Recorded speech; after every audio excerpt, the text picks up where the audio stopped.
Bonsoir à tous. Au nom du comité de la Maison de l'Architecture de Genève, je vous souhaite la bienvenue dans le cadre du cycle de conférences Frontières, lors duquel j'ai le plaisir d'accueillir notre conférencier de ce soir, Rui Furtado, ingénieur civil.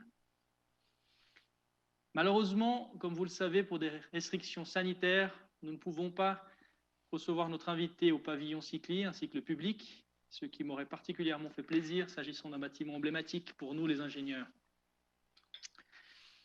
Nous espérons cependant reprendre rapidement nos activités culturelles en présentiel, et lorsque ce sera le cas, croyez-moi, la fête sera au rendez-vous. En tout cas, je peux vous assurer que le comité et l'équipe de la Maison de l'Architecture n'a pas chômé ces derniers mois, et on vous prépare un programme riche et dense pour tout le printemps-été 2021.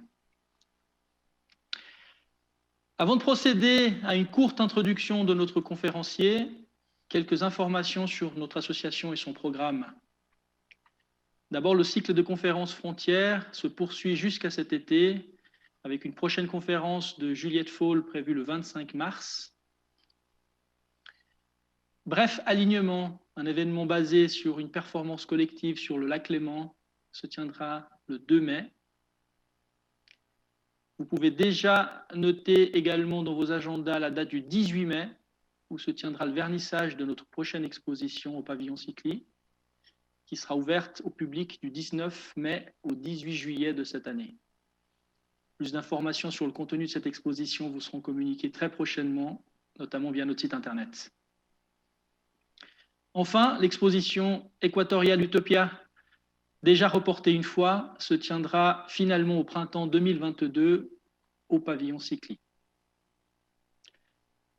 Je profite de cette occasion pour remercier tous nos membres et sponsors de leur soutien, sans lequel nous ne pourrions entreprendre nos activités culturelles, surtout par les temps qui courent, ainsi que toutes les personnes qui nous suivent via Facebook et notre chaîne YouTube. Pour ceux d'entre vous qui ne sont pas encore membres de la Maison d'Architecture de Genève, n'hésitez pas à nous rejoindre et à nous soutenir. Toutes les infos sont sur notre site www.ma-ge.ch.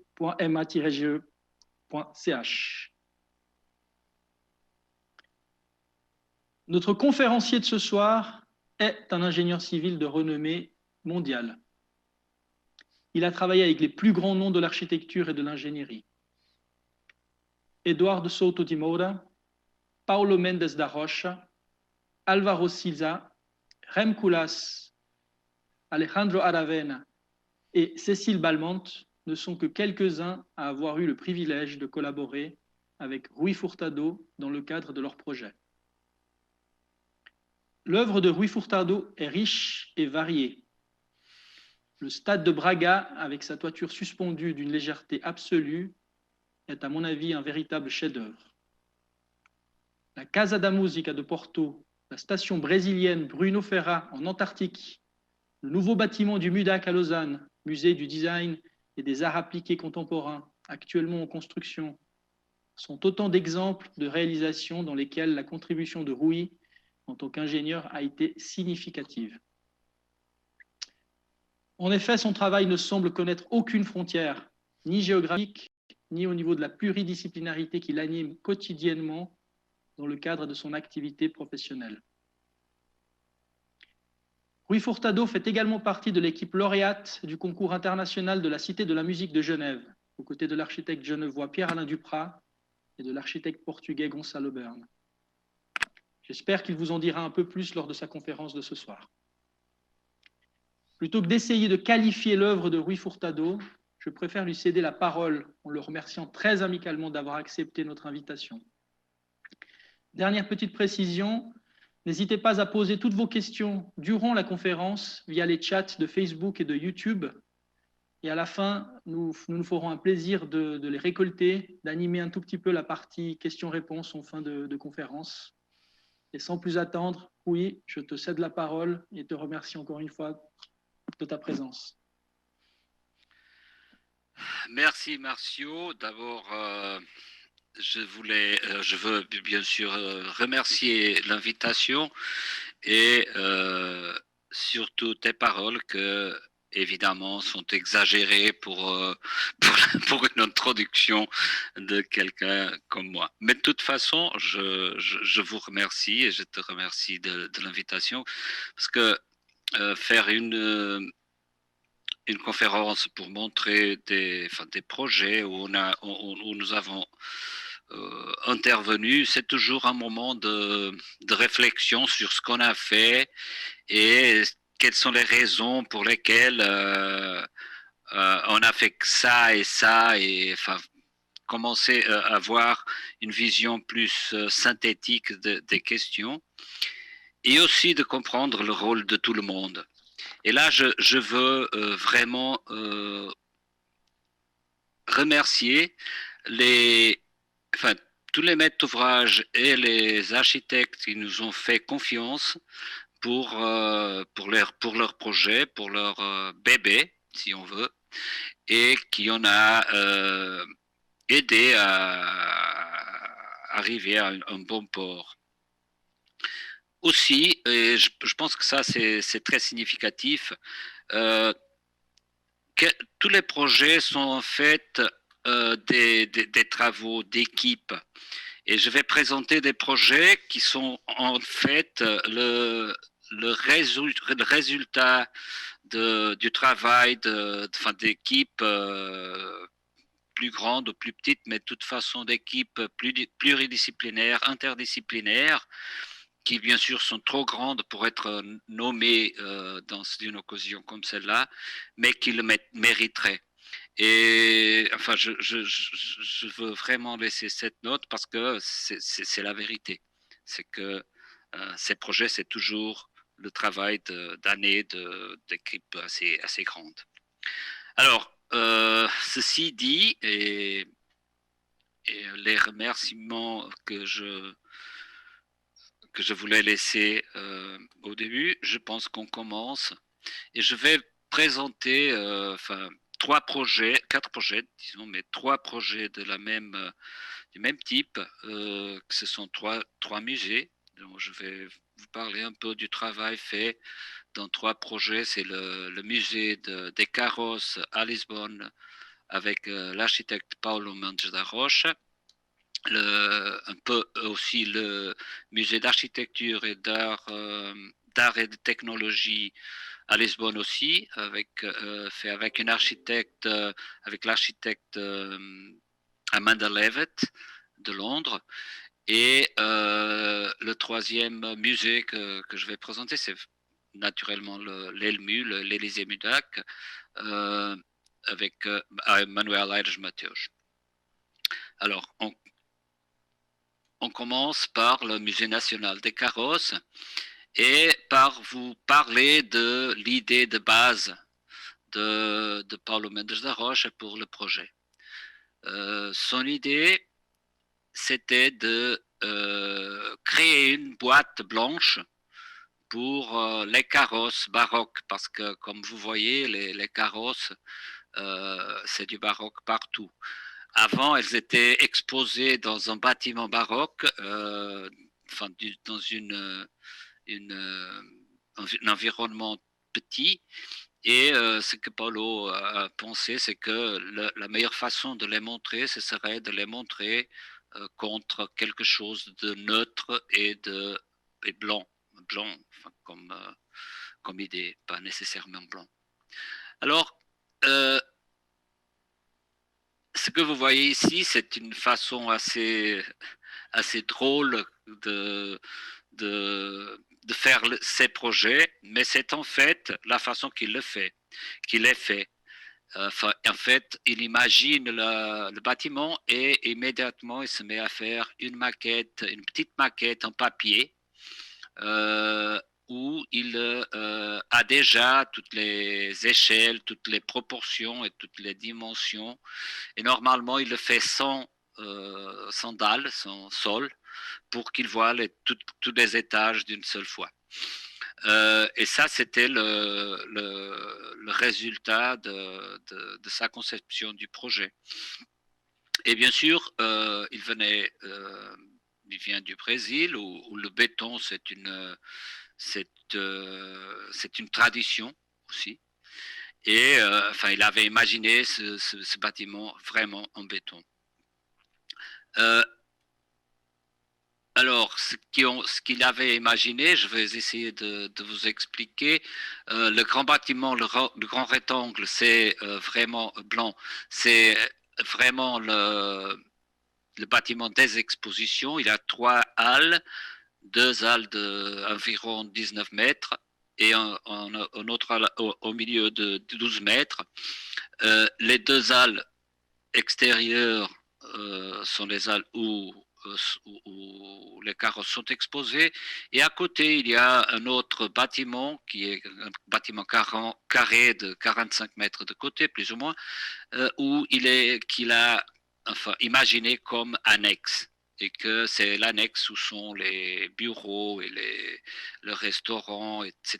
Un restaurant, un autre restaurant, mais il y a deux, mais un restaurant enfin, plus luxueux, et aussi l'auditorium. Voilà, ça, là, ici, dans ce plan, on voit aussi un autre bâtiment qui n'a pas été construit parce que, enfin, il a souffert enfin, la municipalité ne l'a pas approuvé, que c'était un parking pour enlever toutes les voitures de l'emplacement, qui est un emplacement assez touristique, et qu'il y a pas mal de musées, de monuments à côté.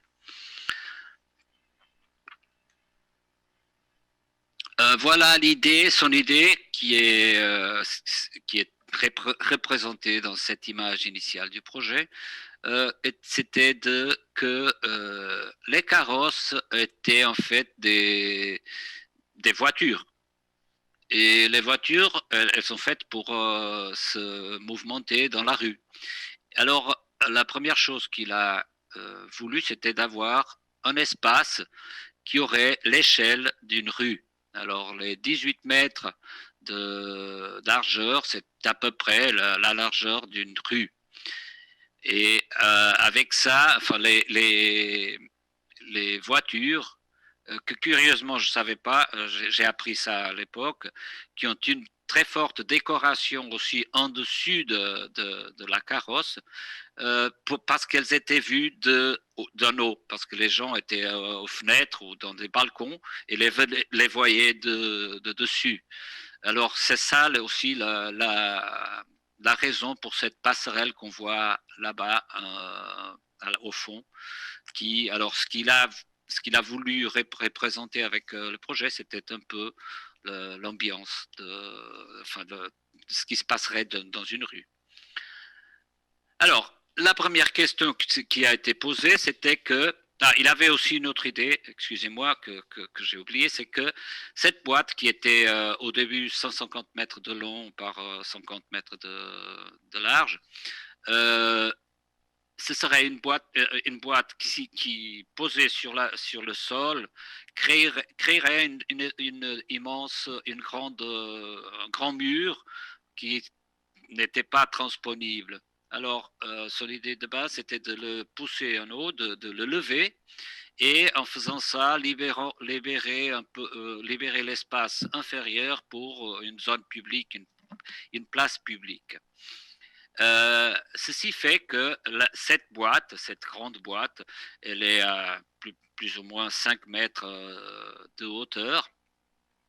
Et si on la faisait en béton, ça irait engendrer plusieurs problèmes, surtout à cause du séisme. Lisbonne est une zone sismique importante, et ça nous engendrait des questions d'efforts engendrés par le séisme qui seraient importants. Alors, nous lui avons suggéré d'utiliser une méthode constructive léger, exactement pour d'un côté assurer la possibilité de faire la boîte monolithique, mais aussi de pouvoir avoir des éléments verticaux plus, pas si importants.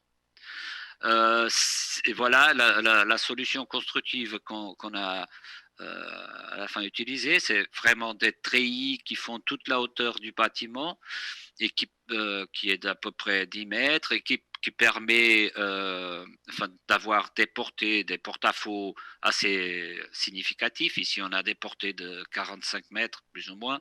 Je n'ai pas les mesures totalement dans la tête, mais c'est plus ou moins ça, et des porte-à-faux de 21 mètres, 22 mètres. Ça se fait très simplement avec cette hauteur de 10 mètres des parois extérieures. Et dans ce paquet, on met l'isolation thermique et tout le reste. L'extérieur, c'est de l'aquapanel, comme vous voyez. Et, excusez-moi. Et l'autre question qui s'est mise dès le début, c'était le fait que cette boîte devait être monolithique. Alors, le problème des joints de dilatation qui sont importants, même pour les variations thermiques et de ce projet, on a décidé de faire la boîte totalement monolithique, sans joint de dilatation, et d'utiliser sur les appuis des appareils d'appui qui permettraient des mouvements, pas toujours dans la même direction, mais en jouant avec ces directions, on arrive à pouvoir laisser le bâtiment croître et s'agrandir et réduire sans introduire des efforts dans les poteaux qui ont pu être pas si grands que normalement. Ici, dans ce plan, on n'a pas les escaliers qui sont importants parce que c'est dans la boîte d'escalier, dans le noyau d'escalier central, que le bâtiment est vraiment tenu, et les autres deux ont des joints et le bâtiment, ils ne sont pas reliés et le bâtiment peut se mouvementer dans tous les sens. Alors voilà la solution des appareils d'appui qui a été laissée visible parce que aussi le type la vision d'architecture de Paulo qui est toujours très pédagogique, et comme vous voyez dans ce projet, il a voulu montrer tout ce qui était la structure, parce que c'est comme il disait, une des fonctions des bâtiments, c'est vraiment que les gens se questionnent pourquoi c'est ça, pourquoi c'est ça. Et c'est une façon de provoquer les gens, c'est sa vision. Et pour ça, si vous voyez, vous allez voir après, on a les treillis avec ses inclinaisons, et dans les portes, il a voulu maintenir cette inclinaison exactement pour que les gens arrivent et se disent mais pourquoi c'est ça. Alors il y aura quelqu'un qui pourra expliquer ce qui se passe, la physique et tous ces effets. Ici, c'est des images de la structure comme elle a été proposée. Bien sûr, j'étais pas si mal, c'est 40 au lieu de 43 et 21. OK. Les treillis font toute la hauteur. On a 4 treillis qui divisent les 4 espaces, et toutes les ouvertures sont faites au milieu des diagonales et des verticales des treillis. Voilà ici les images. Ce sont des images de l'avant-projet, avec tous les éléments structurels et un peu des photos de la construction où on peut voir un peu l'échelle, des détails de la structure, de la charpente, et une vue déjà d'un hall avant d'être couvert. Là, ici, parce que exactement on évitait d'avoir des joints cette dalle qui est une dalle de 120, c'est un peu plus en fait. Je pense que ça c'est pas bien, c'est 126 si je me trompe pas, 126 mètres. Il ne voulait pas, et surtout la directrice du musée ne voulait pas des joints à cause des roues des carrosses et c'est toujours un point faible de la dalle. Alors, il a fallu trouver une façon de le faire et on a libéré la dalle de la tôle, comme vous voyez dans le détail en bas. On a libéré la dalle de la tôle holorib inférieure en mettant l'isolation thermique au milieu. Et cette dalle a été précontrante avec des monotorons dans les deux directions. Et enfin, il n'y a pas eu de fissure. Ça, c'était un avantage. Dans cette image, on peut voir le système de le treillis au milieu et après les poutres qui vont recevoir la structure de l'aquapanel à l'extérieur et du plâtre à l'intérieur. Cette structure a aussi été utilisée pour faire le contreventement latéral des membres du treillis qui sont assez longs et qui obligeraient à les renforcer. Alors on a essayé de utiliser tout ce qu'on pouvait pour réduire les effets de la statique dans les pièces et les maintenir si petites que possible. Cette image nous montre une chose qui est plus ou moins évidente, c'est que si le bâtiment en haut il bouge, tout ce qui est en bas, qui est raccordé au sol, il ne peut pas accompagner la structure d'un eau. Et alors, ce qui s'est passé, c'est que pour tout ce qui est vitrage et parois de la partie inférieure du bâtiment, de la partie du rez-de-chaussée, il nous a fallu faire une structure autonome et indépendante de la structure d'un eau. Alors, dans ce qui concerne le CVS, le CV dans ce cas, ce qui s'est passé, ça c'est une image Revit faite il y a, je sais pas, 12 ans ou quelque chose comme ça. On a positionné les deux locaux techniques au long de cette spine dorsale du bâtiment qui est le hall intermédiaire au bout des deux, et tout ce qui est gaines vont au long des parois et font la distribution au long des parois.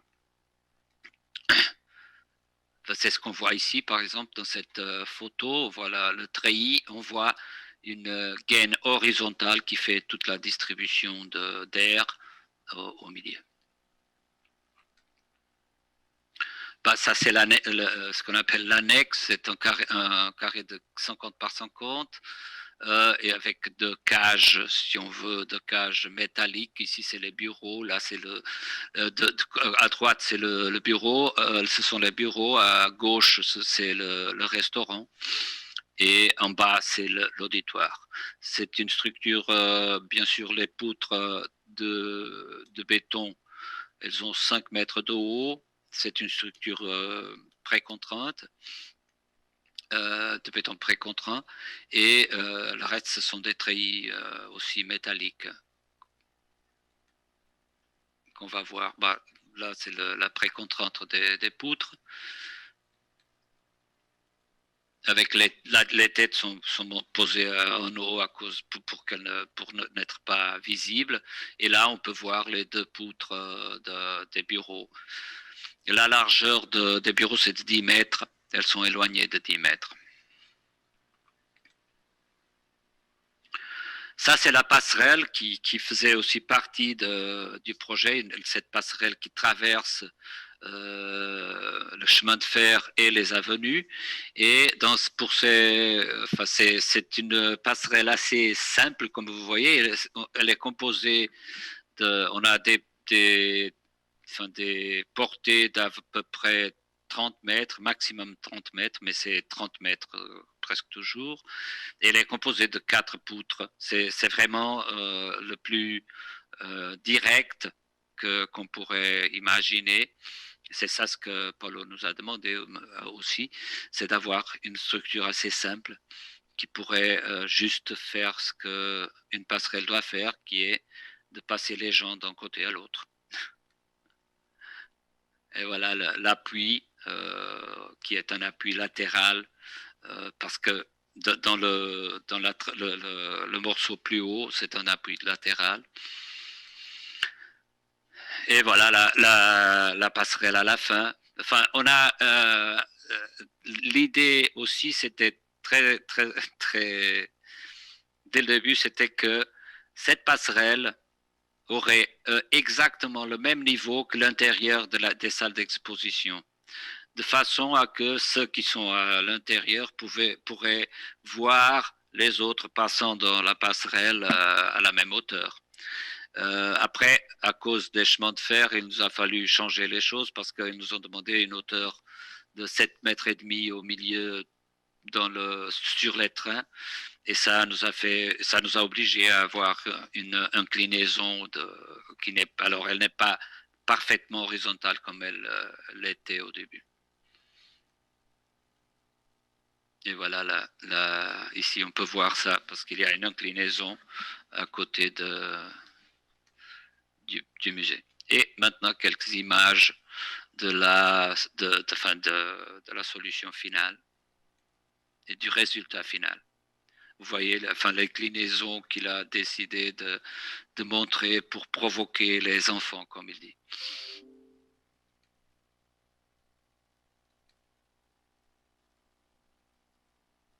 Ça, c'est vraiment l'atelier des enfants, où ils font des apprentissages.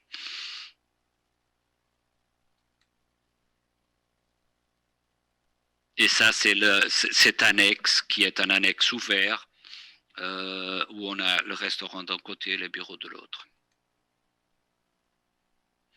Et une vue d'ensemble avec les deux locaux techniques qu'on voit et qui font une traversée très simple pour distribuer l'air par tout le bâtiment. Enfin, l'équipe de projet, avec tout le monde qui a été, avec les architectes brésiliens qui ont travaillé avec Paul au MMBB, Back Gordon aussi, l'architecte local, et un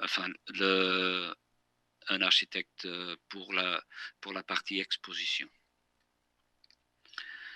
Ok, alors je passe à cet autre musée, je ne sais pas quel est. Okay. À l'autre musée, le musée d'art et technologie, architecture et technologie à Lisbonne, d'une architecte anglaise, Amanda Levitt, et qui a été commissionné par EDP, l'entreprise d'énergie portugaise, pour leur faire un centre d'art à côté du fleuve, dans une localisation très à côté du musée des carrosses, qui est à 100 mètres d'ici, mais 200 mètres d'ici, mais vraiment auprès du fleuve. Et bien sûr, comme vous voyez, le type d'architecture est complètement différent. Ça, c'était le songe, l'idée que nous a été présentée, disons. Et c'est une forme complètement fluide et qui a cette caractéristique d'avoir une place publique sur le musée. Et ici on voit dans ce plan, on voit que il est composé par ce bâtiment principal avec aussi une passerelle qui traverse les avenues d'Inde et l'avenue de Brésil et le chemin de fer. Et ça, ce sont les dimensions principales du conjoint. Alors là, parce qu'elle avait été commissionnée séparément de nous. Et elle, quand elle nous a présenté le projet, enfin ça c'était l'idée de base, où elle avait cette salle, c'était le Oval Gallery, et à cause des portées, comme on peut voir dans la coupe en bas, enfin, elle avait une série de poteaux, si on veut, d'appui pour la toiture, parce que vraiment, elle voulait avoir la toiture comme une place publique. Alors, bien sûr, ce projet, enfin, ce qui semble plus ou moins direct, c'est qu'un projet avec une fluidité, comme on a vu dans ces images là, enfin, n'est pas si compatible que ça avec ces appuis. Alors, voyez, ça c'était la structure qu'elle avait imaginée, avec le schéma structurel qui va avec. Et là, on leur a proposé d'enlever les poteaux, et en pensant à faire un grand treillis, encore une fois, un grand treillis qui ferait enfin le rond et toute la partie frontale du bâtiment, qui est représentée ici, en fait. Enfin, ça, c'est les modèles qu'on a fait pour le calcul de ce treillis. Et ça, c'était enfin, tout le monde était content d'enlever les poteaux de la salle, bien sûr, et on est parti dans cette direction. Et ça, c'était le résultat de qu'est-ce que ce treillis donnerait dans l'architecture. Bien sûr, le problème, c'est que quand on le voit, comme on le voit ici, en face, ce qu'on voit, c'est les dents du requin. Alors, immédiatement, cette solution a été, enfin, tout le monde est content de ne pas avoir les poteaux dans la salle, mais les dents du requin, quand même, c'est pas si intéressant. Et je suis d'accord, bien sûr. Alors, il nous a fallu étudier une autre version.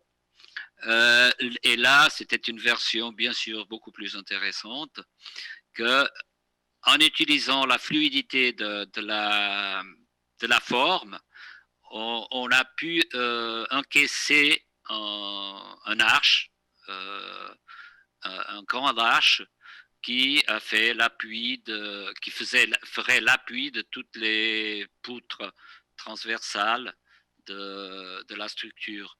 Parce que avant, le problème, c'est que la portée des porte-à-faux à droite, avant d'introduire l'arche, cette porte-à-faux, c'était d'à peu près 25 mètres, au pire cas, 25 mètres. Et en introduisant l'arche, on pourrait réduire le porte-à-faux et en même temps libérer la façade des dents du requin. Alors, c'est ça ce qu'on a commencé à étudier. Ça, c'est après notre schéma, ça c'est déjà un travail avec l'architecte pour intégrer l'arche dans la forme. Il a fallu faire de très petits ajustements. Et enfin, bien sûr, le modèle de calcul est ce qu'on a obtenu.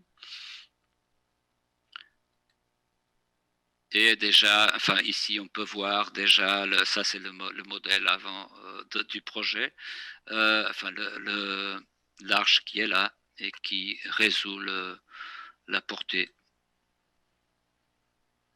Et bien sûr, maintenant, ça c'est le résultat de l'architecture, les études de l'architecte après avoir enlevé les poteaux et les diagonales de la façade. Bon, ce qui a été nécessaire de faire, c'était de faire l'arche, bien sûr, avec les détails qui vont avec, enfin l'appui de l'arche, enfin toutes les connexions qu'il a fallu faire. Et maintenant, je vais vous montrer quelques images de la construction de l'arche.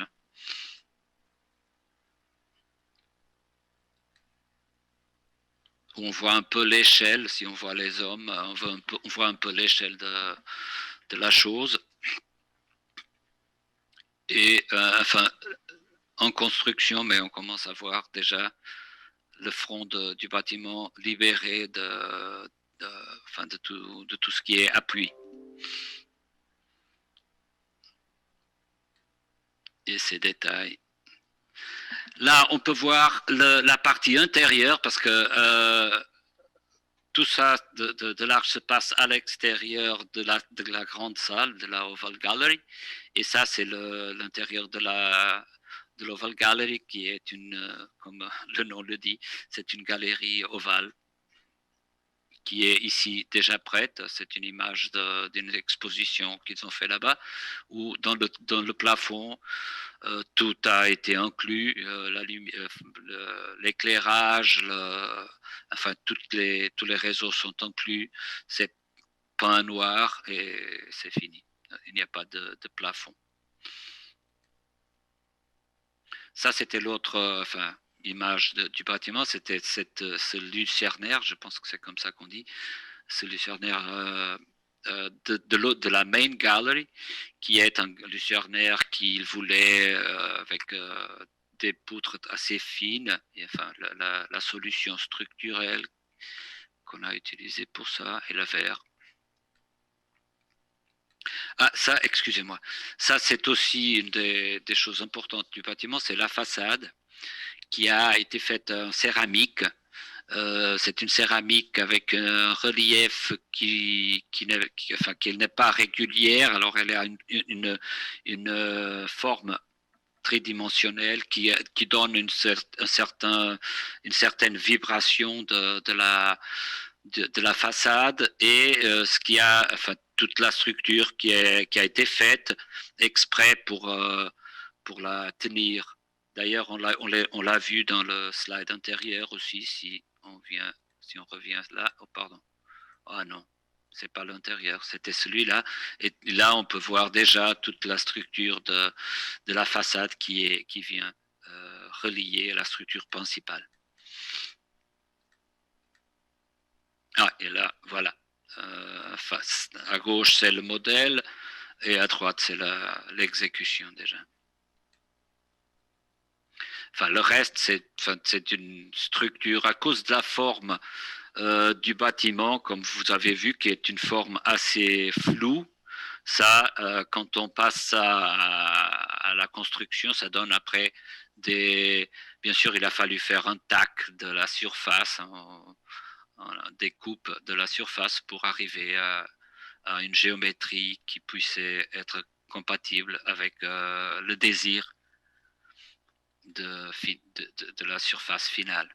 Ça, c'est la structure que reçoit la place supérieure.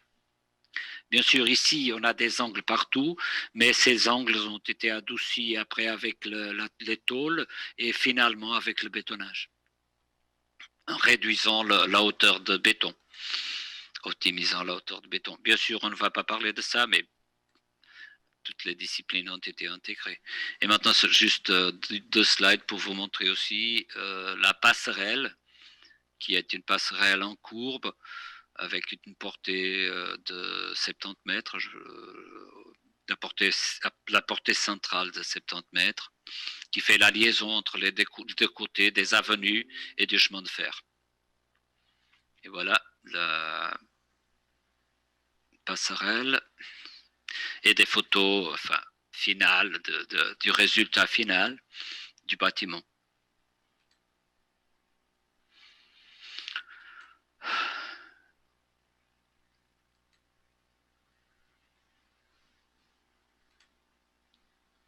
Bon, ici, je ne sais pas ce qui... Enfin, c'était un très petit clip qui montre le bâtiment en général, mais ça ne marche pas et on va continuer. Ah, voilà, il y a quelque chose qui vient. Juste pour vous puissiez voir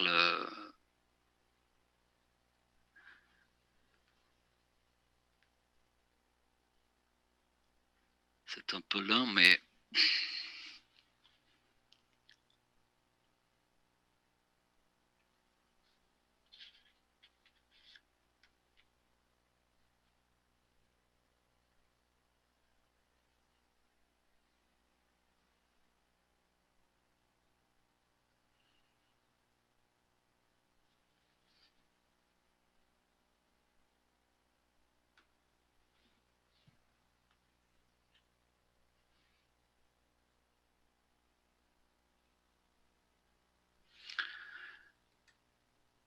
Ok, voilà l'équipe de projet, c'était en fait le client, c'était l'entreprise d'énergie portugaise, l'architecte Amanda Levet, comme j'ai dit. Aires Mateus a fait tout l'appui local d'architecture et nous avons fait des projets de toute l'ingénierie civile et CVSE. Alors, dans ce qui concerne l'ELMU, je vais essayer, enfin bien sûr, dans ce qui concerne les photos, c'est difficile parce qu'on n'a pas beaucoup et surtout parce qu'on est confiné maintenant et alors on n'a pas beaucoup de photos qu'on puisse faire. De toute façon, je te donne une petite explication du site. Le site, c'est la plateforme des musées à Lausanne. À droite, vous voyez la gare. Après, il y a le bâtiment du LMCBA qui est déjà ouvert. Et à gauche, en rouge, on voit l'emplacement du bâtiment de l'Élysée-Mudac. Et ce qu'on appelle la liaison ouest, qui est une liaison de mobilité douce qui relie le site avec ce croisement plus haut. Et ça, c'était comme ça est commencé. C'est un peu l'idée de l'architecte pour le concours. D'ailleurs, ces images, ce sont des images du concours d'idées et qui donne le tir de parti de tout ce qu'on a fait. Alors, l'idée, c'était d'avoir basiquement une boîte, un cube à 3 étages. L'étage supérieur réservé au MUDAC, c'est un musée qui veut avoir de la lumière naturelle. En bas, l'Élysée, c'est un musée de photographie, alors les conditions de lumière doivent être surtout artificielles. Et au milieu, il y a un foyer avec un petit magasin, un petit café, et avec tout ce qui va avec les billets, etc. Et qui est le centre de tout le complexe et qui distribue pour un haut, un bas. Et ici aussi, il y a cette idée que tous les espaces d'appui sont dans un annexe aussi qui entoure ce cube.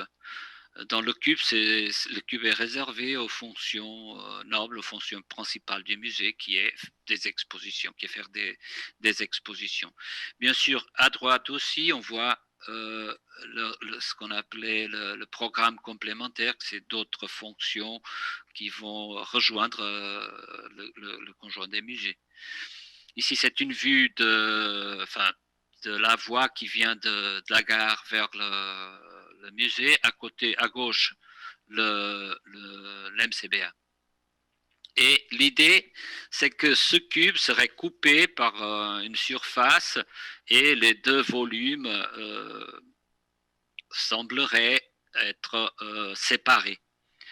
Et sont séparés par une fente qui fait en même temps l'entrée de lumière pour le foyer. Voilà, ici on voit ce qu'on appelle le programme complémentaire dans cette arcade qui ressemble un peu à l'arcade existante et qui continue ce mur, disons, et qui est, du point de vue conceptuel, est un espace différent. Voilà le foyer qui, lui aussi, il maintient cette idée de la fonte, mais qui, en fait, il apporte le toit, le plafond au sol, par une topographie qui se touche dans 3 points, qui sont les noyaux, les 3 noyaux d'accès verticaux. Et ces 3 points sont le moment où la topographie inversée du plafond rejoint une topographie du plancher qui vient la chercher. Comme ça, enfin, cette logique enfin, déguise, si on veut, les noyaux et les points d'appui. Voilà un peu l'idée initiale et qui ça et ça aussi ça c'était aussi le foyer. Ici c'est une image du MUDAC où il y a une fenêtre dans le coin sud-ouest qui est une fenêtre qui résulte aussi de la forme de cette fente. Alors c'est la fente qui monte et il n'y a pas de fenêtre vraiment, mais il y a une ouverture qui profite du fait que la fente monte dans ce côté et dépasse le niveau du MUDAC. Enfin, ça c'est une coupe du cube où on peut voir un peu les éléments principaux de toute la structure et aussi des CV. Parce que normalement, un bâtiment de ce genre, le problème des tracés des gaines et des shafts de liaison entre étages, c'est toujours assez contraignant. Et ça, c'était aussi une difficulté ici. Parce que les bâtiments avec ce type de forme, ces formes qui sont demandantes et qui doivent rester si pures que possible, offrent toujours des contraintes spéciales pour les CV surtout, bien sûr pour la structure, mais ça c'est la vie, mais pour les CV aussi, parce que il faut trouver le moyen d'arriver aux espaces et tout ça. Et ici on peut voir un peu comment ça s'était fait. Le cube, je pense que je ne l'ai pas dit, mais il est à peu près 44 mètres par 44 mètres. C'est un carré de 44 mètres par 44 mètres et qui est, comme je disais, appuyé en 3 appuis. La partie, ce qui donne, ça donne que le MUDAC peut être une grande salle sans aucune limitation d'appui ou d'autres de structure, si on veut. Après, le foyer a cette forme de la dalle à facettes qu'on voit bien ici dans cette coupe, qui a tout ce mouvement de topographie qui revient vers les noyaux. Et après, on a en bas l'Élysée, le musée de l'Élysée, où on a essayé de réduire le nombre d'appuis aussi que possible, parce que, bien sûr, pour avoir des espaces d'exposition qui soient utilisables et bons. En bas, ce qu'on voit, c'est les dépôts. C'est tout ce qui est dépôt de réserve, etc. Qui eux aussi, parce qu'on parle aussi d'un bâtiment, un musée de photographie, eux aussi, ils ont ces demandes et ces exigences, surtout climatiques, de contrôle climatique, qui sont assez importantes et qu'il a fallu gérer. La structure, elle se base sur il y a une structure métallique, une charpente métallique au niveau entre le plancher du foyer et la dalle du MUDAC, qui est une structure, charpente métallique, qui apporte toutes les charges des parois extérieures et du sol au noyau. C'est une grille de treillis qu'on va voir après, qui fait tout ce travail d'amener les charges en conjoint, bien sûr, avec la dalle qui collabore dans ce travail.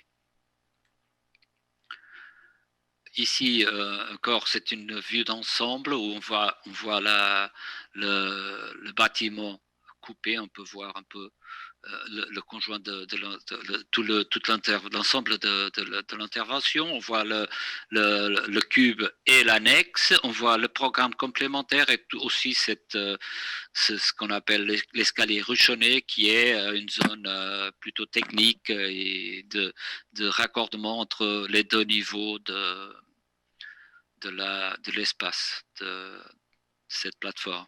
Et enfin, le même exercice dans l'autre sens. Alors, dans ce qui concerne, bien sûr ici, comme on vous l'avait parlé, cette zone bâtiment B annexe, là, c'est où sont logées quelques zones surtout d'ateliers de conservation et de travail sur les réserves. Et derrière, on a les bureaux dans les bureaux de l'Élysée, les bureaux du MUDAC sont à gauche. Là, dans le programme complémentaire, c'est un programme de restaurant et de information culturelle qui sera développé encore. Et il y a dans le niveau inférieur, alors dans le même niveau que l'Élysée, on a aussi la bibliothèque. Les locaux techniques, on va les voir après. Enfin, l'emplacement des locaux techniques a été aussi une très importante recherche et étude à cause de ce que je parlais, de la nécessité de créer des tracés qui seraient optimisés du point de vue de chemin pour ne pas avoir des incidences trop négatives dans l'espace comme imaginé. Enfin, la partie des terrassements est en centre de fouille. Et enfin, maintenant un peu la matérialité. Ce qui a été décidé, c'est d'avoir le cube comme béton blanc et avoir un béton gris dans le reste du bâtiment pour exactement pour faire sortir le cube qui est vraiment l'étoile du projet. Ici, on voit cette partie de l'escalier ruchonné et la partie des arcades du programme complémentaire. Les bureaux, ça c'est l'espace des bureaux. Celui-là, c'est l'espace des bureaux de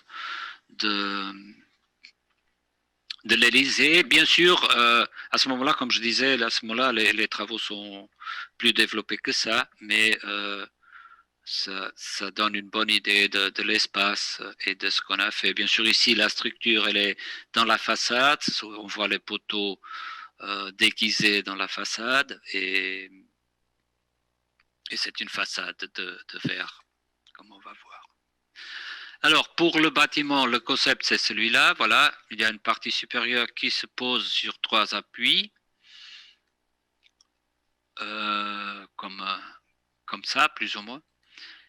Et après, il y a toute la topographie du plancher qui viennent compléter et déguiser, qui viennent matérialiser la fonte dont je parlais au début. Enfin, ici, c'est un peu les recherches qu'on a fait de plusieurs solutions de construction du bâtiment, entre des solutions légères, des solutions de béton blanc apparent, la solution pour le béton blanc apparent initial et finalement celle qu'on a retenue, qui a été construite. Au début, on pensait avoir 2 parois, une paroi extérieure glissante pour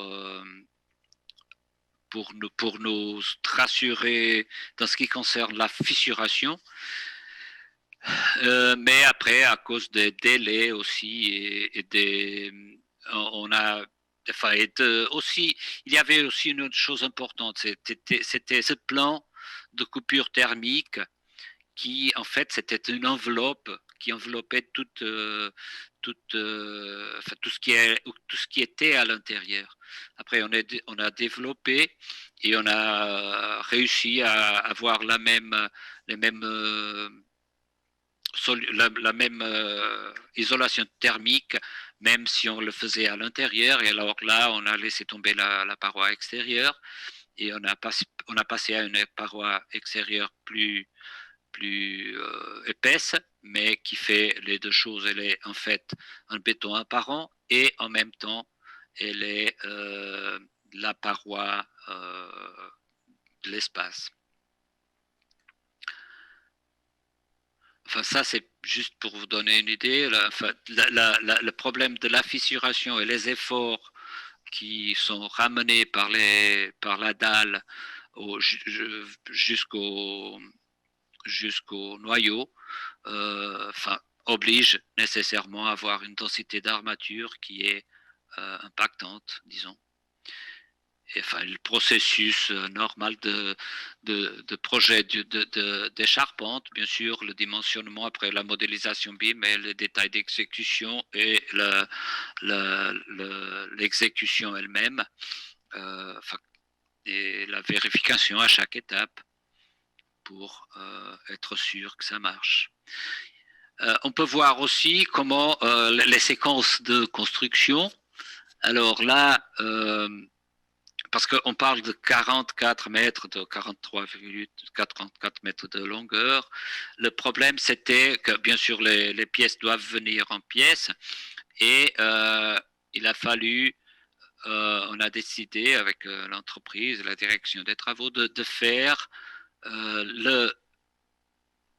de assembler toute la charpente à cause des variations thermiques et la variation de longueur qui pourrait venir avec, de faire toute la charpente métallique d'abord, ce qui a fait qu'on a introduit des poteaux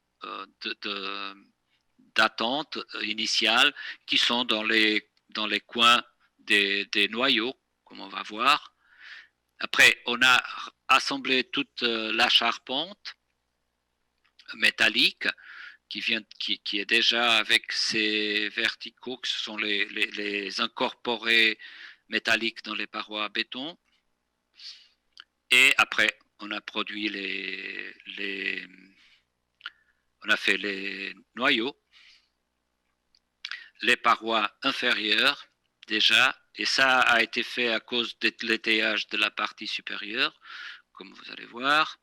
Après, l'étayage déjà sur ces parois et la première phase de bétonnage,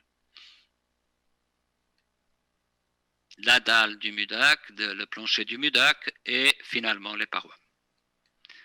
Après, la précontrante nécessaire, enfin, qui a été convenue nécessaire pour contrôler pour être sûr de réduire la fissuration dans le béton.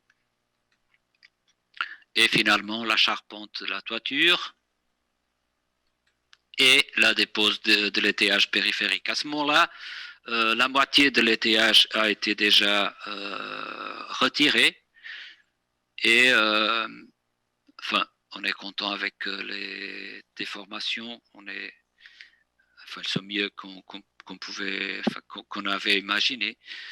Mais ça, c'est un bon signe. La charpente de la toiture est aussi déjà assemblée. Et c'est parce que la dépose de l'étayage pouvait être faite seulement après que la toiture était assemblée.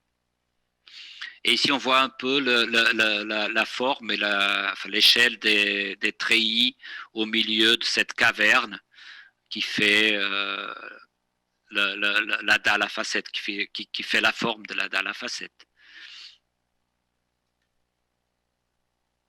Et les appuis dans les noyaux qui sont noyés dans le béton. Enfin, un peu pour avoir l'idée de... C'est significatif, le taux d'armature. Mais les bétonnages ont été ils sont en général bien faits. On n'a pas eu de grands problèmes avec ça. Ça, c'est déjà une image de l'intérieur de cette caverne, de ce qui se passe dans cette caverne. Et le hauteur, ce sont des espaces d'ailleurs utilisables.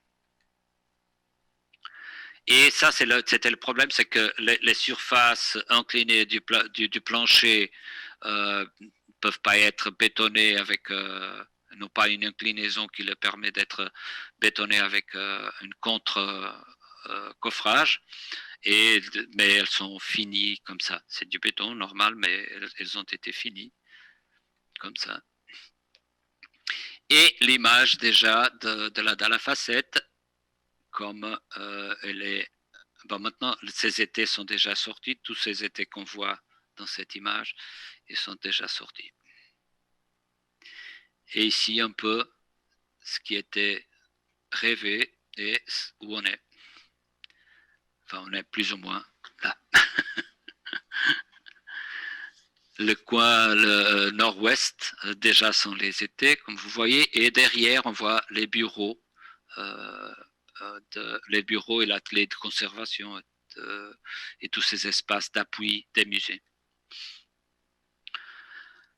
Et là, on voit déjà l'aspect du béton blanc apparent. Et finalement, de la grande paroi qui est en fait la vue de l'avenue qui vient de la gare à côté de l'MCBA. Bon, en passant à la question du CV, enfin, les exigences des salles ont été établies et enfin, on a bien sûr imaginé on a décidé et proposé de faire, d'utiliser des groupes de froid à condensation pour le froid, pour la production de froid, des dry coolers, le chauffage à distance naturellement pour le chauffage, soit de chaleur, soit chaleur ou chaude sanitaire. Puissance thermique, ça c'est trop technique et c'est pas ma spécialité, mais bien sûr, ça, c'est ce qu'il faut faire toujours. Les schémas de principe normes, de nouveau, c'est pas. Si vous me demandez quelque chose de ça, ce sera un problème. Mais de toute façon, ce que je veux retenir, c'est que il y a plusieurs solutions dans les espaces, des solutions de ventilation, qui font aussi le chauffage rafraîchissement, comme on va voir, de ventilation, le chauffage est fait par ventilation, par chauffage au sol, par radiateur, le refroidissement, ventilation, chauffage au sol, et après, il y a la climatisation et contrôle de température et humidité qui est faite de plusieurs façons en fonction des espaces. Les salles d'exposition, c'est traité dans les monoblocs. Dans les dépôts, c'est traité dans les monoblocs et avec chauffage et humidification terminale, bien sûr, parce que c'est plus exigeant dans les dépôts, dans quelques dépôts, et avec des armoires climat dans d'autres situations. Alors là, ici, ce travail a été un travail assez intéressant de faire, qui était de faire une distribution des zones à traiter en fonction de ces demandes spécifiques et aussi en fonction des locaux techniques qu'on a pu créer. Il y a plusieurs, mais enfin, 3 localisations plus importante, c'est celle-là qu'on voit à droite, qui est la grande salle, la grande local technique, et 3 d'autres qui sont où on a essayé de les faire le plus proche possible des gaines verticales d'accès aux espaces. Voilà, chaque espace et le monobloc qui le traite. Et bien sûr, comme vous voyez, il y a en fonction des différences de besoins de chaque espace, il nous a fallu créer des monoblocs spécifiques pour ces espaces. enfin, les systèmes, maintenant je passe ça un peu vite, les systèmes de chauffage au sol, les locaux où il y a de l'humidification terminale, c'est à nouveau, ce sont les dépôts. Et maintenant les locaux techniques. Celui-là, c'est le plus grand, c'est le plus important, où il y a plus d'équipements. Et après, on a celui-là, c'est le même, mais un niveau supérieur, comme vous pouvez voir, qui respire pour le patio de l'Élysée, et les autres locaux techniques à gauche qui sont montrés ici. Et ce local technique, c'est surtout pour le restaurant et le programme complémentaire. Alors, la question de comment faire le CV, enfin le chauffage, ventilation des salles, le MUDAC, le désir, c'était d'avoir un plafond complètement translucide avec la lumière, et qui pourrait en même temps amener l'air conditionné.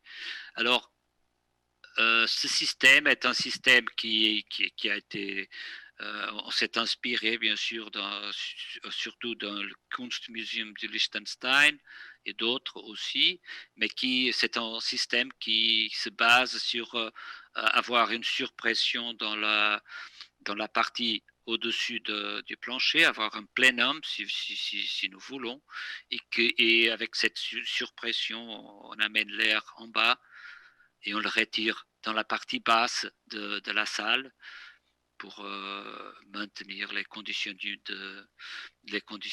désirables. Ça, ce que j'ai montré, c'est pour le chauffage. Là, pour le refroidissement, enfin, toutes les études CFD qui sont obligatoires pour s'assurer que ça va marcher comme on a pensé. Alors, ça, c'est la même chose pour l'hiver, pour l'été. Enfin, les études qui montrent que on a une distribution assez homogène dans tout l'espace et à plusieurs hauteurs du sol. Enfin, plan d'exécution, ça sert juste pour montrer, enfin, la complexité un peu de tout ce qui est ce réseau dont j'ai parlé tout à l'heure. Et maintenant, l'Élysée. Pour l'Élysée aussi, tout ce qui est plan d'exécution. Ce qui concerne l'éclairage, c'est un autre point important dans un musée, bien sûr. Comme vous voyez ici, ce sont deux exemples d'un plafond lumineux, si on veut. À droite, c'est le Kunstmuseum de Liechtenstein. Et enfin, là, c'est cette étude qu'on a fait pour avoir une lumière parfaitement homogène au plafond. Dans cet espace sur le plafond, il est d'1 mètre de hauteur, et qui reçoit soit la lumière naturelle, soit la lumière artificielle, comme elle est dessinée dans ce schéma.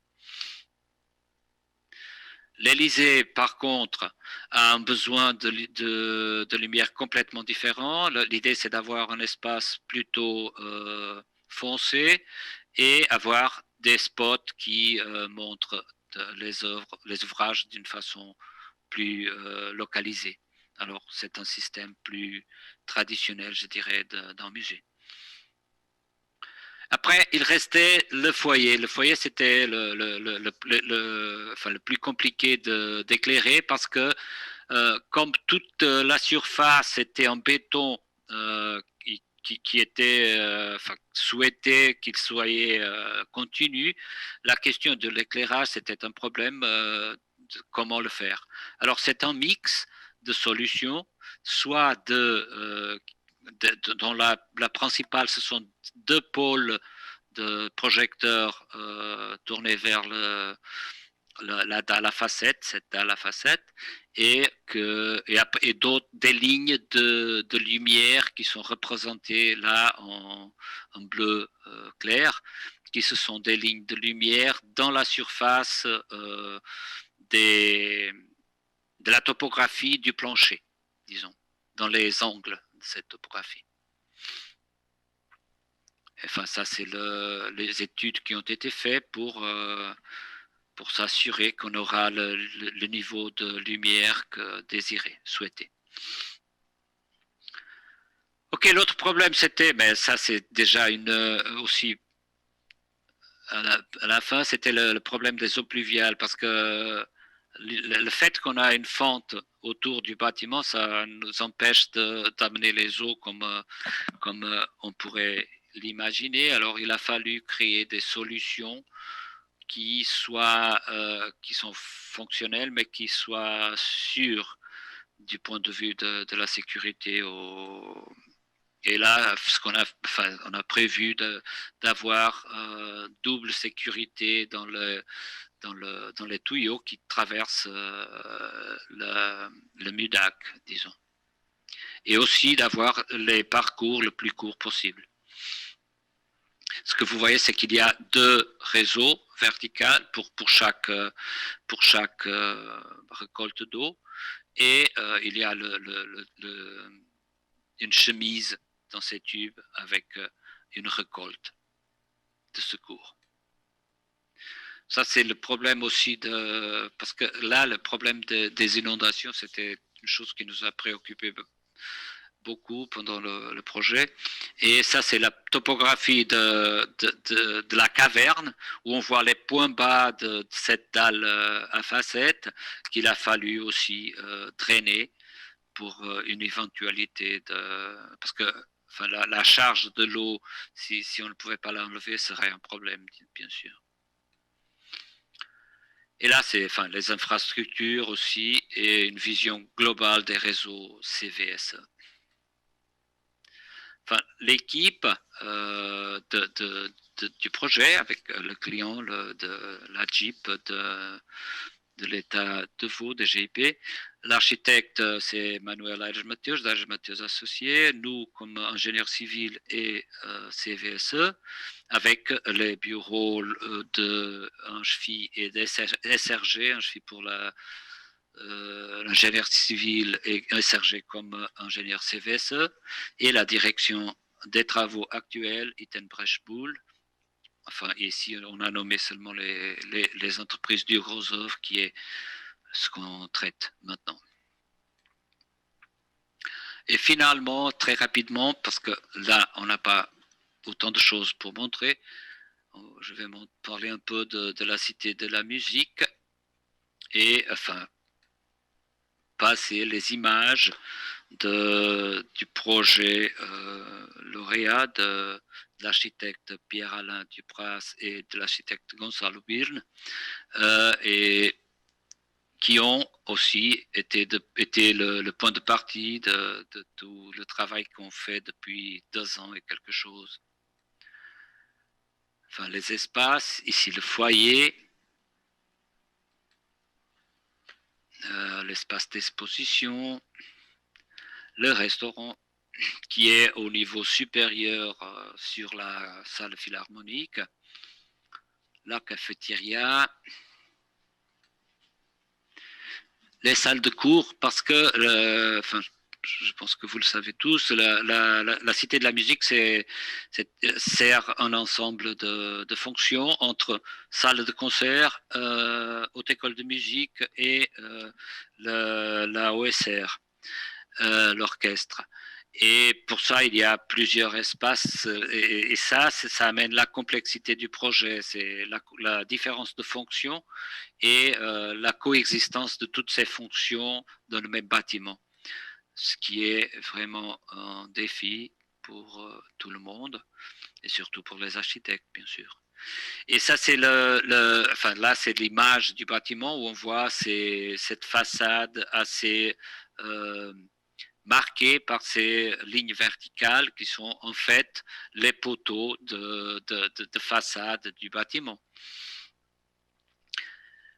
Enfin, la structure a déjà souffert plusieurs itérations, bien sûr, comme tout le projet, comme tous les projets.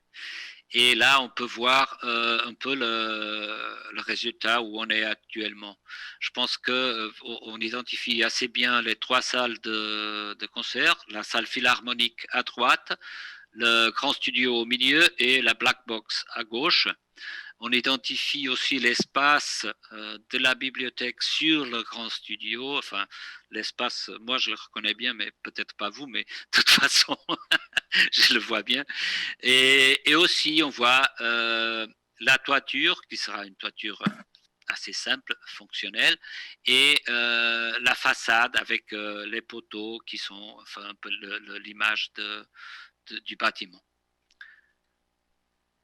Alors, je commence par ces poteaux-là parce que, bien sûr, ces poteaux qui font à la fois, qui donnent à la fois ce sont les poteaux structurels du bâtiment, mais à la fois ils font aussi partie du système de occultation du verre, comme on dit, c'est pas d'ensoleillement, c'est le contraire d'ombre de la façade. Et le problème qui se posait, comme toujours aujourd'hui, c'est le problème des ponts de froid, comment on résout ça, et aussi de comment les construire. Alors, à ce moment-là, c'est la solution où on est. Bien sûr, on a testé déjà d'autres, et cette solution est déjà enfin, une solution où plus ou moins tout le monde est plus ou moins content et satisfait avec la solution. Mais avant, et là, ce qui se passe, c'est qu'on a ces consoles métalliques qui sont noyées dans les dalles et qui permettent d'avoir une distance entre le poteau et l'intérieur qui est la distance de l'isolation thermique qui passe entre la dalle et le poteau. Voilà les inserts métalliques, la dalle, ici un peu une vision de ce que c'est. La distance entre poteaux est variable selon la façade parce que bien sûr les besoins d'ombre de chaque façade sont différents. Bah, ça, c'est des solutions qu'on a étudiées, il y en a plusieurs, qu'on a étudiées avant avec des capots préfabriqués, avec des poteaux en béton, avec des poteaux métalliques, comme on va voir. Oui, voilà, avec des poteaux métalliques aussi. On a passé par plusieurs solutions avec des avantages, des inconvénients, et à la fin, on a décidé de venir sur cette solution. Maintenant, un peu du problème quand une cité, enfin une salle de concert a toujours, c'est toujours la question acoustique, l'isolation acoustique et comment elle est faite. Ici, la black box, on voit dans ce slide la frontière de la boîte extérieure et la boîte intérieure qui sont désolidarisés complètement et avec des appareils d'appui antivibratiles et l'enveloppe intérieure qui doit avoir une certaine masse comme établie par l'acousticien et qui doit être complètement désolidarisée du reste de la boîte. Alors la façon de le faire, on a dans le plafond des poutres treillis qui font toute la portée de la salle et qui suspendent avec des appareils d'appui, suspendent la dalle de toiture, de plafond de la salle. Et il y a une structure métallique, bien sûr, qui est reliée avec des poteaux latérales qui se placent dans le vide entre les deux parois et qui viennent au sol et s'appuient avec des appuis antivibratiles. Bien sûr, on a passé par d'autres solutions et voilà, ici c'était plutôt un mur béton armé qu'on pensait. Il y a, je reviens un peu, il y a dans ces boîtes, il y a toujours les balcons, et c'est toujours le problème des balcons qui sont un porte-à-faux et qui engendrent un moment important dans l'appui.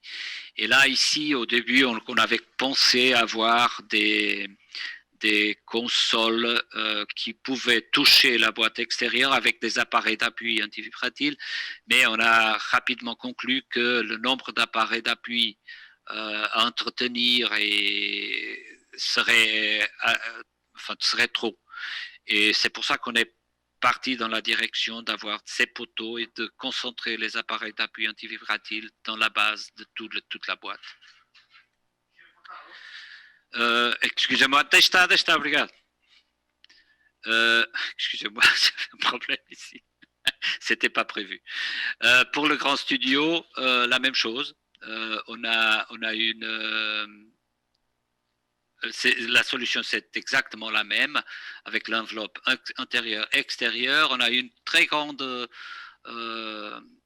et profonde recherche et discussion à propos de la façon de faire la boîte intérieure. Maintenant, on est incliné pour la faire avec du béton projeté de façon à réduire réduire les dimensions nécessaires et augmenter et diminuer aussi le poids de cette boîte intérieure qui, en fait, structurellement, n'est plus qu'un poids.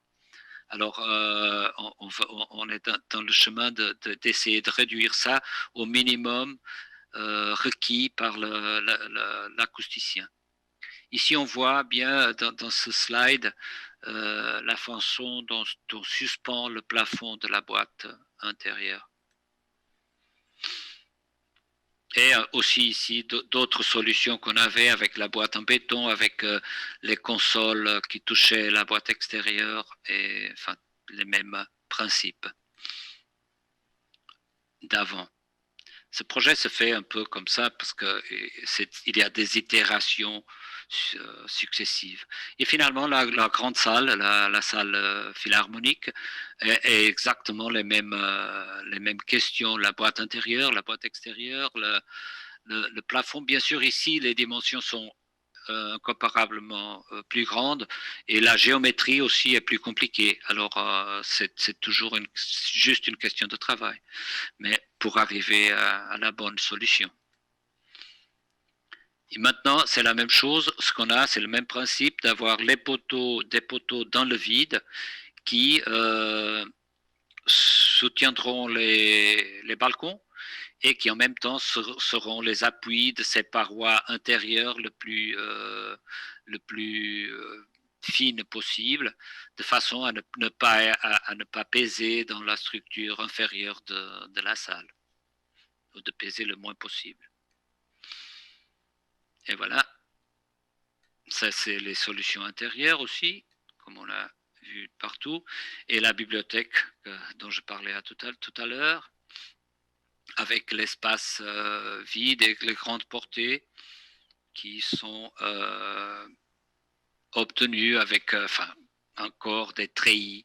Ici, on voit sous la bibliothèque, on voit la structure de plafond du grand studio aussi, et le système de suspente du plafond. Voilà. Enfin, la toiture, c'est juste une slide pour vous montrer que la toiture sera assez simple, c'est assez direct. La seule chose, c'est que cette toiture, elle a une forme courbe qui sera obtenue de la courbature de ces profilés qui est une petite courbature. Aussi une solution ancienne et l'équipe de projet qui est une équipe assez grande avec les architectes Pierre-Alain Dupras et Gonzalo Birne, les ingénieurs civils AFA Consult et BIS, l'ingénieur CVS Amstein Walter, le scénographe de Space Factory. La scénographie a un rôle très important ici, même comme l'acousticien qui est Nagata Acoustics et AAB, le façadier BCS, sécurité Amstein et Walter, ProApp, cuisiniste, lama, architecture, parallèle digital et le contrôle des coûts qui est fait par Construction Perret avec un mandat spécial pour cette fonction. Et j'espère qu'il y a encore des gens réveillés parce que moi, je suis fini. Je reprends la main. Bon, comme tu veux. Merci. J'aimerais te remercier, Rui. Reprends ton souffle, bois de l'eau, hydrate-toi. Ça a été une conférence incroyable. Belle présentation, 4 projets différents, très différents et pourtant très complexes, autant les uns que les autres.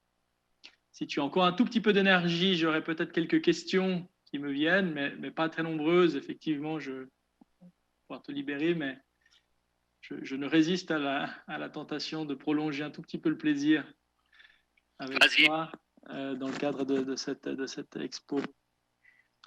Je vais faire un petit peu une sélection. Il y a quelques questions qui nous viennent. J'aimerais juste remercier. Il y a pas mal on a eu une assez belle audience ce soir, hein, un peu partout, un nombre assez intéressant de personnes. Je confirme qu'il y avait du monde un petit peu partout, évidemment en Suisse, mais au-delà de la Suisse. Donc c'est toujours sympa de savoir qu'on nous a entendus, y compris à Sao Paulo, paraît-il. Donc, oui. Voilà. Un coucou pour nos amis brésiliens qui nous ont entendus. Alors, je commence quelques questions. Hein, il y a des questions techniques, très techniques. On voit qu'il y a des ingénieurs parmi nous, mais il y a aussi des questions qui sont plus générales. Moi, je me posais une question, disons qu'avant de rentrer dans des questions vraiment techniques, je voudrais un petit peu creuser le sujet de ton parcours et puis de cette sensibilité qui se dégage de ton travail et de ta façon d'appréhender. On a bien vu dans les présentations, c'est-à-dire que tu affectionnes le côté structurel, évidemment, mais tu tentes de maîtriser ou tu maîtrises tout ce qui concerne la fluide, la technique. Tu diriges d'ailleurs ton bureau AFA Consult, toutes les compétences en CVSE, mais tu parles de façade, donc il y a la question de la façade. On a vu au MUDAC, tu nous as parlé d'éclairage. L'architecture, elle est partout dans ton travail. On a vu à la fin la question de l'acoustique. Enfin, on voit qu'il n'y a pas de limite dans les disciplines de ton travail et de la manière dont tu mets en œuvre un tout petit peu tes connaissances. Est-ce que tu arrives à me dire, à partir de quand cette pluridisciplinarité a commencé à s'imprégner en toi? Est-ce que c'est depuis toujours? Est-ce que déjà depuis dans tes études, tu avais cette curiosité qui t'a amené à avoir un spectre aussi large que celui que tu as aujourd'hui? Ou est-ce que c'est plutôt des rencontres et ton parcours au fur et à mesure qui s'est élargi?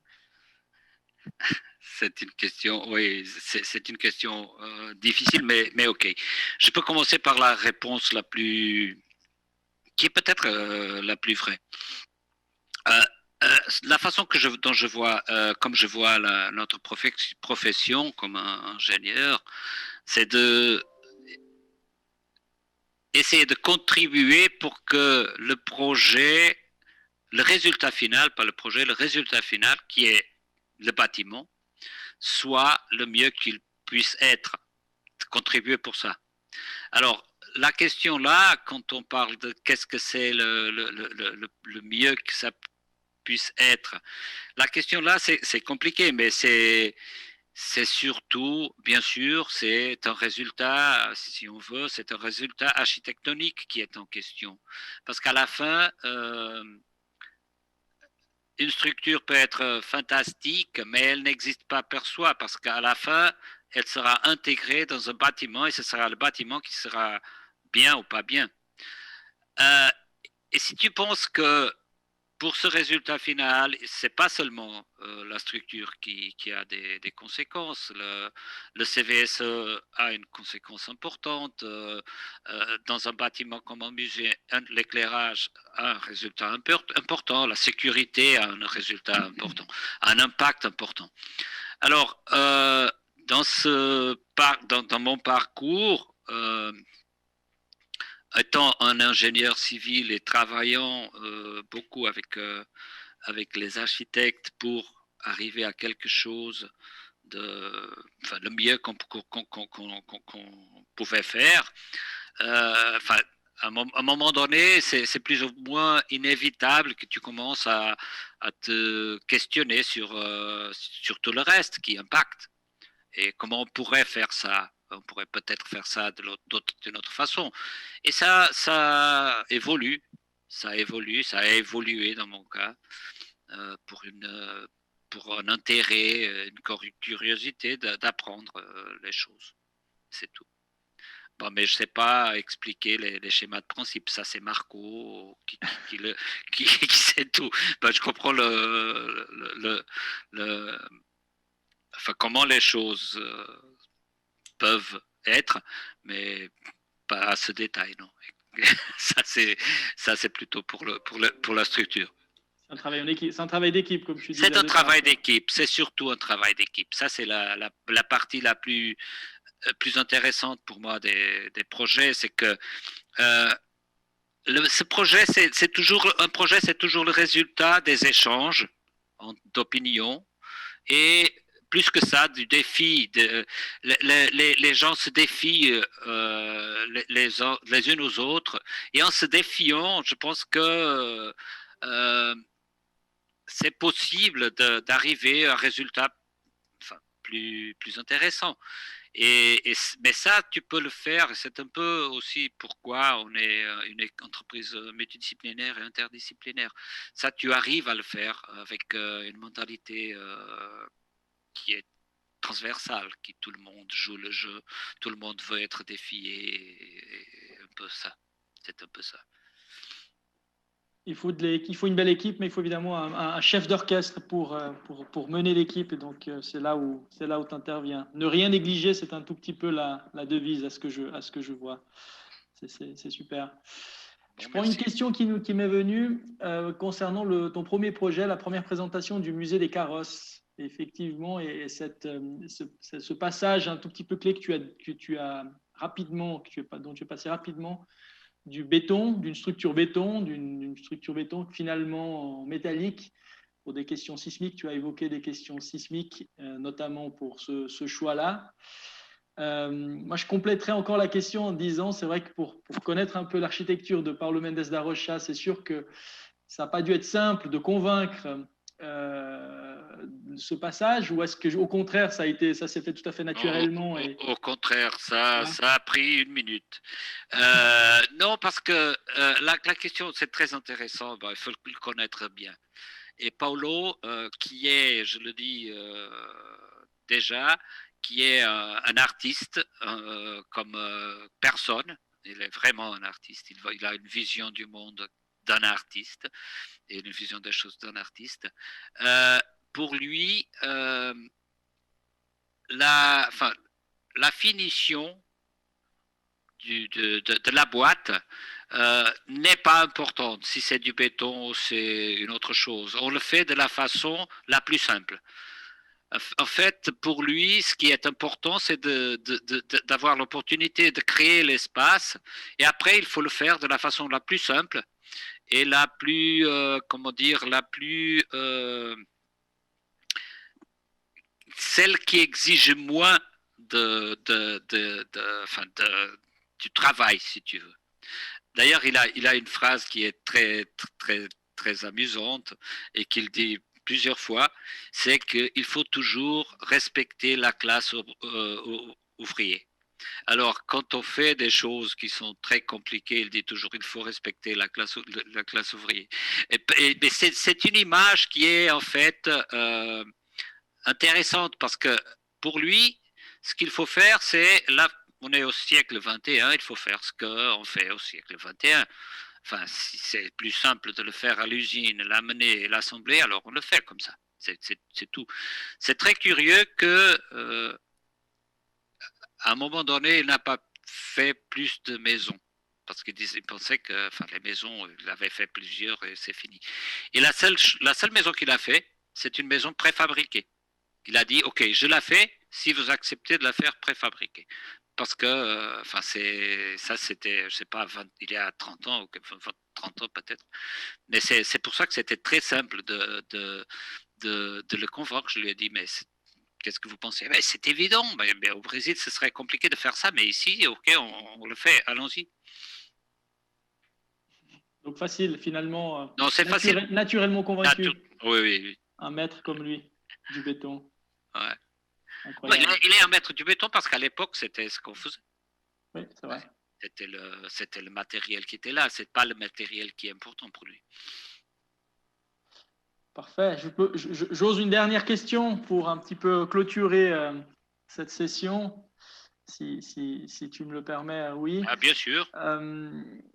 Ce projet du MUDAC est absolument fantastique. Il est intriguant, il est abstrait, en même temps complexe et extrêmement complexe, je pense.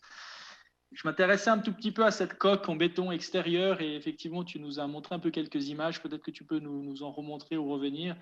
Mais la question de la précontrainte sur ces voiles extérieures, un tout petit peu, et puis de la maîtrise de la fissuration et puis du joint. Alors, c'est toujours un challenge pour tout ce qu'on fait à peu près, la question de la fissuration, la question de la dilatation dans le béton. Mais je parle d'éléments très simples et très, très basiques. Là, à cette échelle et avec cette complexité-là, forcément que c'est démultiplié.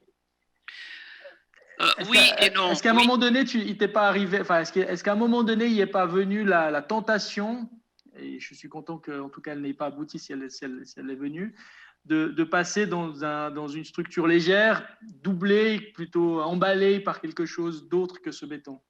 Oui, mais bien sûr, d'ailleurs, je l'ai montré, on a passé par ça aussi.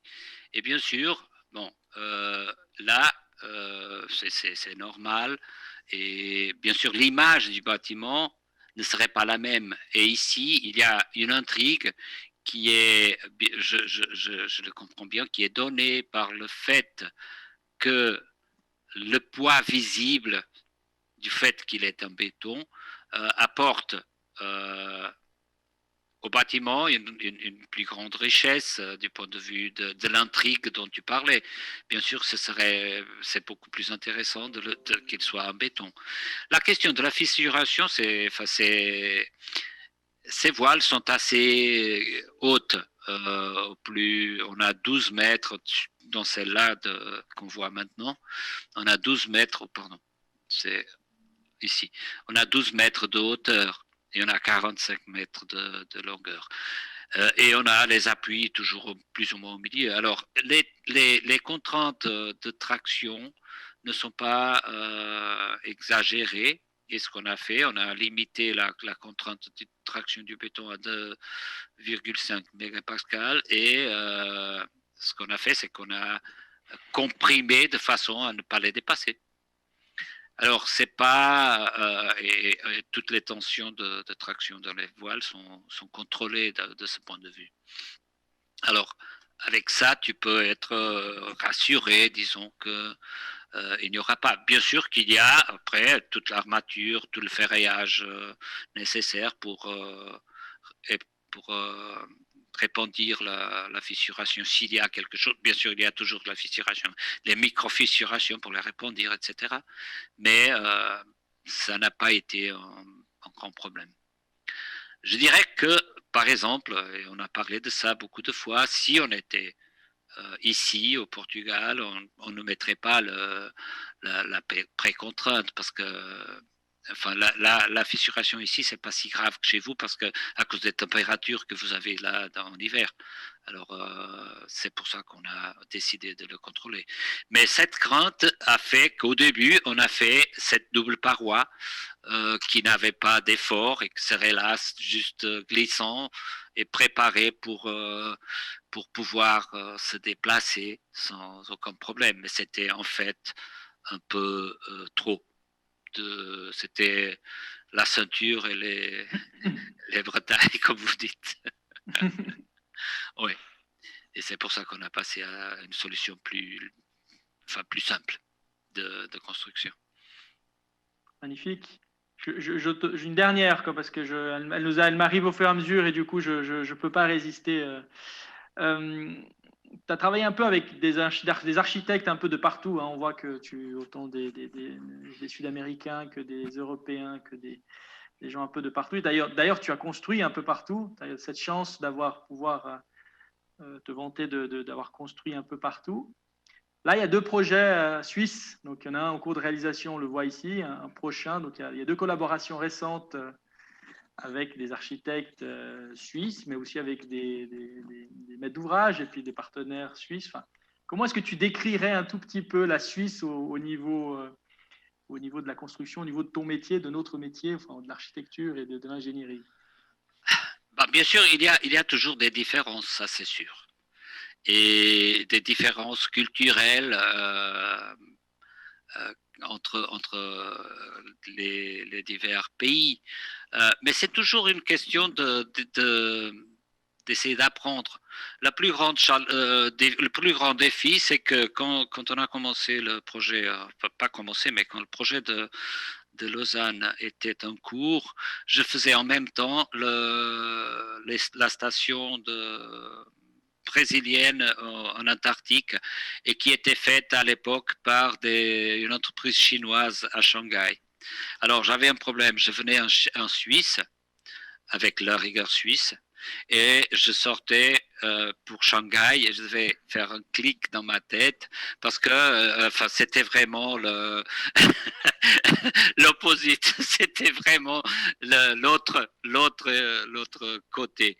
Et là, bien sûr, ça, c'est un peu le défi qu'on a toujours, c'est que chaque fois qu'on travaille dans un autre environnement, dans une autre culture, il faut s'apercevoir des subtilités. C'est jamais dans les grandes choses mais c'est dans les subtilités que beaucoup de fois on ne s'aperçoit pas de ce qui se passe.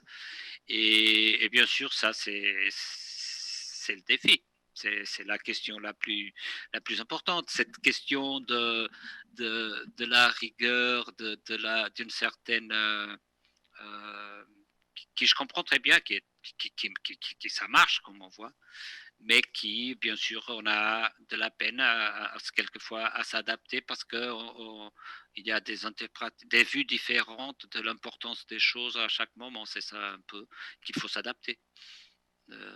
C'est surtout ça. Mais cette question de la Suisse et après voler, atterrisser à Shanghai et venir à l'inverse, c'était toujours très compliqué parce qu'il fallait toujours un peu d'adaptation. Oui, mais c'est normal, c'est comme ça. Je me souviens que le plus grand défi, c'était vraiment en Allemagne. C'était parce que là, c'était la première fois que je travaillais là-bas et c'était un problème, oui, pour nous, parce que c'était une culture, dans ce qui concerne le travail, complètement différente de celle qu'on avait ici. Il faut voir qu'on est un petit pays et un pays petit. Alors, il nous faut être polyvalent, flexible, etc. Et après, quand on arrive à un pays comme l'Allemagne, qui est un grand pays qui doit avoir des règles assez strictes, il y a toujours un choc parce qu'il y a des choses qu'on ne comprend pas, il y a des choses qu'ils ne comprennent pas. Alors, c'est toujours intéressant de voir où on arrive dans tout ça. Mais Excellent. quand même. En tout cas, ce que je peux dire pour te connaître un tout petit peu ces derniers temps, c'est que ce qui te caractérise, si je devais te caractériser, c'est ce côté souriant. C'est que tu n'as, je t'ai jamais vu sans le sourire ou de façon, de manière un peu, voilà. C'est très difficile de ne pas te voir, enfin d'effacer ce sourire qui est évidemment très agréable. Donc, tu as une certaine facilité dans ton travail, malgré des difficultés techniques qu'on a évoquées. Donc ça, je dirais qu'à ce niveau-là, c'est extraordinaire. On est là pour être heureux. On n'est pas là pour... Ça, c'est le mot de la fin, je pense, idéal. J'aimerais vraiment te remercier encore une fois au nom de toute l'équipe. Superbe conférence et très agréable moment partagé. Remercier le public aussi qui nous a suivis, très nombreux. Et puis vous dire, bon, évidemment, partagez cette conférence et cette vidéo sera en ligne sur notre site à partir de la semaine prochaine, probablement. Donc n'hésitez pas, pour ceux qui n'ont pas eu l'occasion, de partager, de faire en sorte qu'elle soit vue le plus possible, parce que je pense que le conférencier de ce soir était largement à la hauteur. Et encore une fois, bon, je tiens à te remercier. si je vous ai embêté un peu, s'il y a des gens qui s'endorment, enfin, je m'excuse, mais, Je crois mais de que toute façon, enfin, je vous remercie beaucoup pour cette opportunité. J'ai bien aimé la préparer et de la faire. Merci. magnifique. Merci beaucoup, Ok, Rui. Je cède l'antenne et à très ok. très vite. Au revoir. Merci. Merci à tous.